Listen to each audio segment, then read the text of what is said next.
Welcome to 16 Days of Activism 2022. We're the Consent Collective and we've been on a journey with our activism work for over a year now. Yes, we left our home last September, and since then we've been travelling around the UK, visiting survivor organisations and exploring how people heal from the injustices caused by sexual harm and relationship abuse. And we've learnt a lot about ourselves, our work, and about justice and healing. A while ago, we began to share some of the things we've learnt in our storytelling event, Stories from a Journey Towards a Different Kind of Activism. In celebration of 16 Days of Activism, we've both chosen our favourite section from this event to share with you now. So, Cynthia, what are you going to be reading and why did you choose to share that piece? I've chosen Belonging, and the reason I've chosen it is because it really perfectly summarises how I feel being on this journey, and it has surprised me. This is Cynthia reading Belonging. Belonging.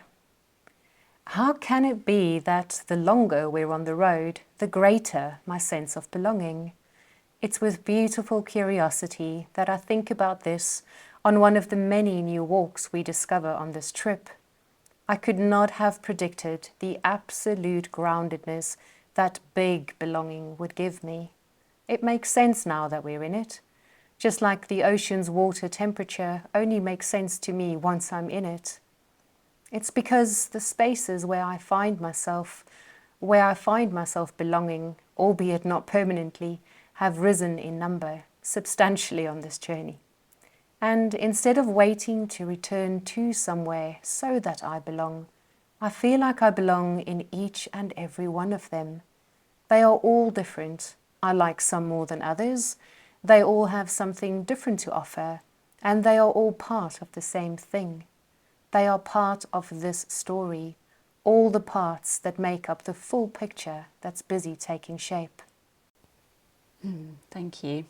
I love that piece too, and I can totally resonate with the surprise of how secure it can feel to let go. Yeah, absolutely. And what have you chosen to share, Nina, and why did you want to share this piece? I've chosen Mother Tree. I've chosen it because it's a new piece, and I've only just started to be able to read it without crying. And I think activism at its heart is actually about emotion. So there's a lot of emotion in this piece for me. Okay, shall we see if the tears come? This is Nina reading Mother Tree. Mother Tree. I didn't fully feel the absence of elders in my life until they arrived. Like a part of me, perhaps kindly, was protecting me from a loss I didn't know to feel.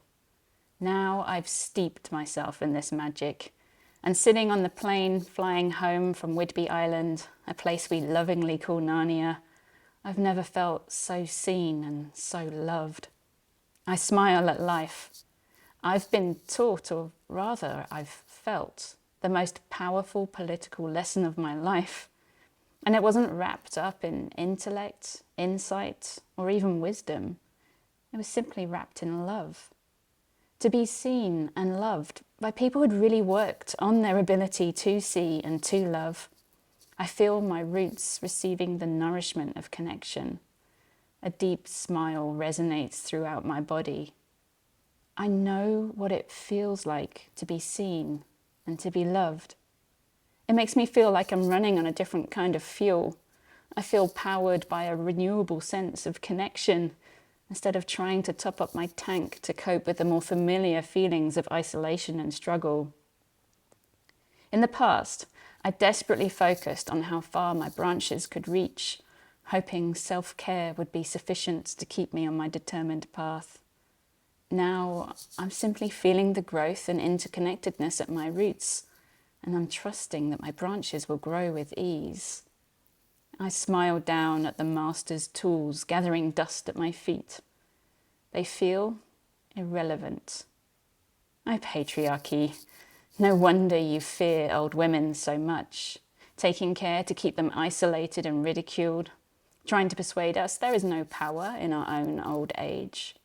celebrating youthfulness and setting up young people who want change to struggle in competitive isolation because that's what you've taught them. You'll frame it as conflict because that's how you like to roll, but it isn't even a battle. My body can tell you. Patriarchy, you are no match for the mother tree. The old woman, she's already won. She knows it. You know it.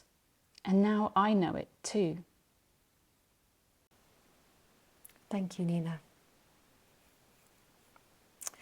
We want to wish you all a powerful 16 days of activism. And if you'd like to hear more about our journey or sign up to one of our events where you can hear the rest of our stories from the road, go to our website consentcollective.com/on the road. We hope to see you there.